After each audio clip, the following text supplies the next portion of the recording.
So this is like the gluten-free recipe that you make when you don't know anything about making gluten-free recipes.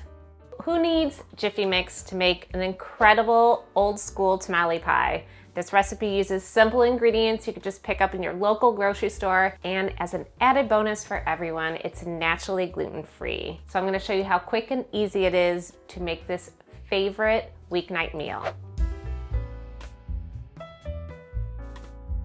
So there's a couple ingredients in here that, especially if you are gluten-free, that you'll have to watch out for. The first one is cornmeal. Just make sure you have a safe brand. That means it's not cross-contaminated on equipment.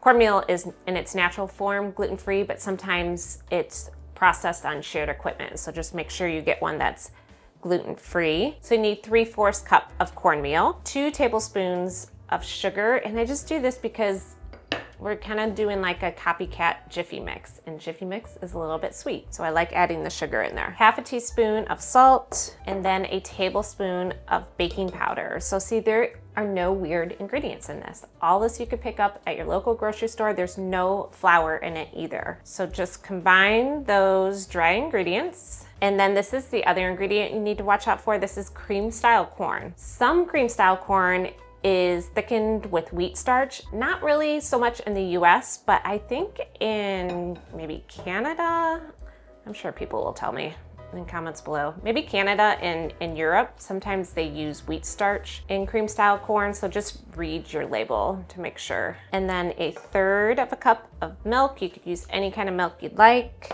1 egg.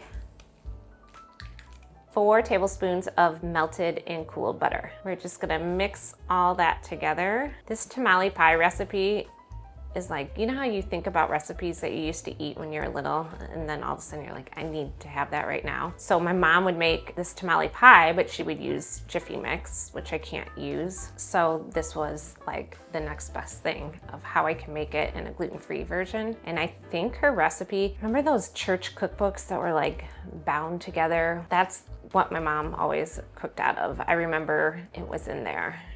So see how easy that is? Who needs Jiffy Mix? This is just as simple.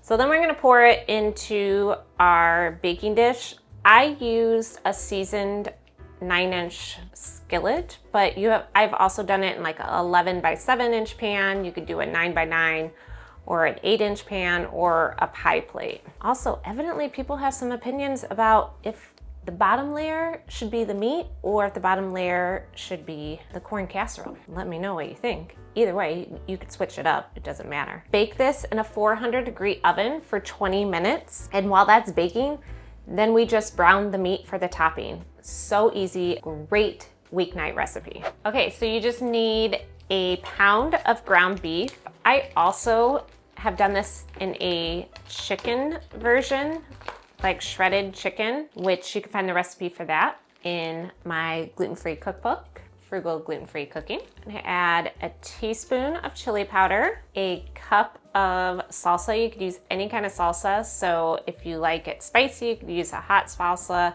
I'm using mild because you know how dramatic kids could be. And then a 1/2 can of enchilada sauce. This is the other thing that you need to read the label for. Some enchilada sauces contain wheat flour, so just read your ingredient labels. Okay, just break up your meat, brown it all up. So once everything's browned and combined, I just let it simmer for about 5 minutes to thicken it, and then you're good to go. By that time, your cornbread layer should be coming out of the oven and we could assemble it. All right, here's the fun part. Our cornbread baked, and then I'm gonna take a wooden spoon handle and then I'm just gonna poke some holes. And then you take the rest of your enchilada sauce and just pour that over the top. That's gonna kind of seep into those holes you made. And I just spread it around. Put the cooked meat on top. Should also mention that once the cornbread comes out of the oven, you'll want to turn your oven down to 375 to finish baking.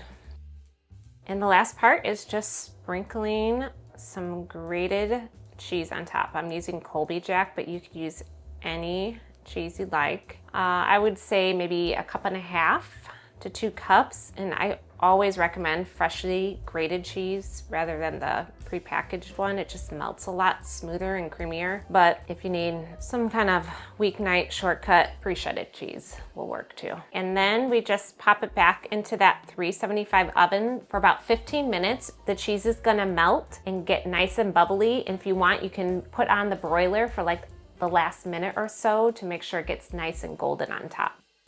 When we serve this, I usually offer up like whatever you would put for taco toppings. So I do shredded lettuce, sour cream, fresh cilantro, sliced avocado, and then I usually just make some Mexican rice or just some plain rice to serve along with it. It's a family favorite meal, and I mean, I have no issues making it with how easy it is. So thanks for watching, and I will see you in the next video.